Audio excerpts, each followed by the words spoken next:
आज हम आप सभी को बताएंगे आखिर यश कुमार मिश्रा के बिना अंजना सिंह की लाइफ कैसी है। तो वीडियो में आगे बढ़ेंगे और आप सभी को अंजना सिंह का वीडियो दिखाएंगे और आप सभी को बताएंगे। लेकिन वीडियो को लाइक और सब्सक्राइब नहीं किया है तो पहले से लाइक और सब्सक्राइब कर ले। तो वीडियो में आगे बढ़ेंगे और आप सभी को अंजना सिंह का वीडियो दिखाएंगे और आप सभी को बताएंगे। लेकिन आप सभी अंजना सिंह के फैंस हैं तो वीडियो को लाइक करना तो बिल्कुल ही ना भूले। तो चलिए बिना देरी के हम आप सभी को दिखा देते हैं कि आखिर यश कुमार मिश्रा के बिना अंजना सिंह कैसी रहती है अपनी लाइफ पे। तो आप सब खुद ही देख लीजिए अंजना सिंह की लाइफ का वो वीडियो।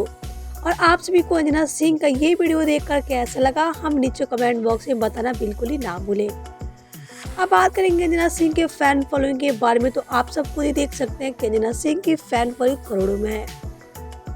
तो आप सभी को यश कुमार मिश्रा के बिना अंजना सिंह की लाइफ देखकर कैसा लगा हम नीचे कमेंट बॉक्स में बताना बिल्कुल ही ना भूले। वीडियो अच्छा लगा हो तो वीडियो को लाइक कर ले, सब्सक्राइब कर ले और शेयर करना तो बिल्कुल ही ना भूले ताकि आने वाली वीडियो की नोटिफिकेशन सबसे पहले आप सभी को मिले।